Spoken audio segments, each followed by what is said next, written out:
in life in general, and especially in the bedroom, body image and shame can really crop up and block our flow and our sexuality and our feeling of desirability.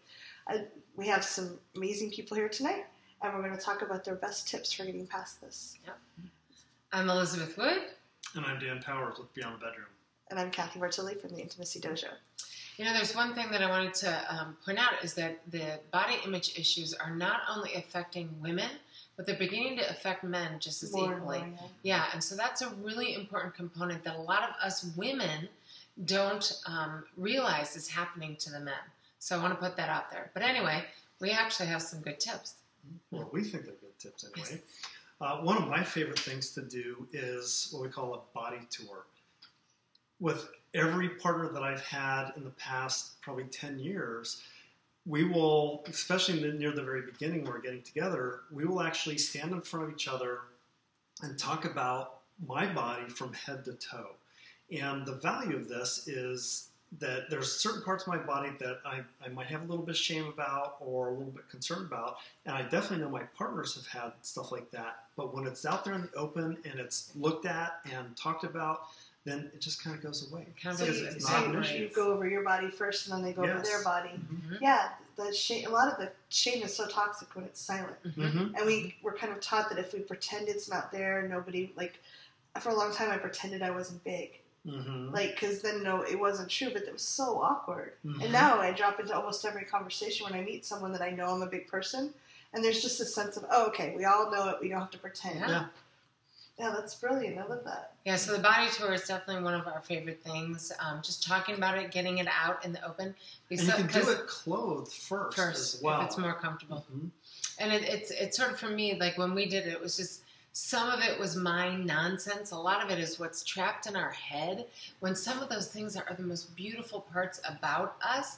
And so when that sort of, I'm calling it my nonsense, when that was out, my shame was out on the table to be looked at or witnessed and appreciated, when I was appreciated by my partner in that state of vulnerability, it actually brought the intimacy between us way deeper. Well, because you're being your real self and they're being their real self, and that's, instead of trying to pretend to be two models from a magazine and not owning ourselves. Mm-hmm.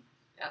And we don't have to airbrush ourselves in our minds. Well, so few of us are, even the models on TV, they don't really look like that. Mm-hmm. Mm-hmm. So when we can say, I have a pimple here and it's okay, and oh my gosh, I found I didn't pluck very well and they have a hair sticking out here, and we just be there anyway, because the magic's in the touch and the presence, not in whether there's a straight hair or not standing out. I know, I agree.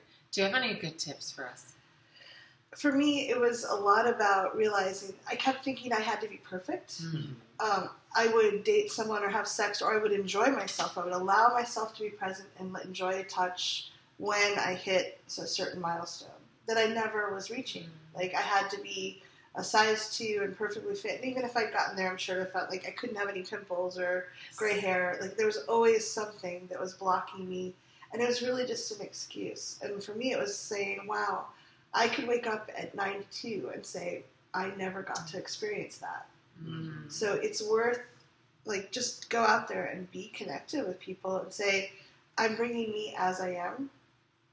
I have some pimples. I have some stray hairs. I have some fat that our society says is not nice, but my body still is amazing. Mm-hmm. And actually, I think that a lot of those things are not, our society tries to control us by saying things are bad, right, that a lot of us have. Mm-hmm. And I've had lovers that just said, wow, I love how much, your skin is really soft and there's a lot of it to play with. Mm-hmm. And you're really squishy, it's fun. I don't have to, there's no bones to bunch up against. So different people like different things. And if we just bring that. Yeah, and be with people who really appreciate who you are and what you bring, your, just your joy and your laughter and your personality and your whole beautiful body. If they recognize that, that's a good partner for you. Mm-hmm. And if you can let go of the shame, a lot of people, it isn't the things that we're ashamed of, but the shame itself that doesn't feel good. When someone's really shameful, literally filled with shame, it's not really comfortable to be around them because they're not owning part of themselves. Mm-hmm. It's not necessarily the fat or the pimple or the stray hair or the gray hair or whatever it is you think it is. It's the feeling you have about it. Yep. And when you own all of yourself, that's pretty sexy. Mm-hmm. It's pretty hot. Very sexy. So leave us your tips for how you reduce shame below in the comment section. We'd love to hear that as well. Bye.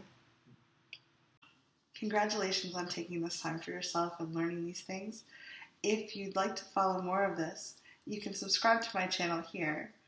Social media is up here, and there's more videos of this type here.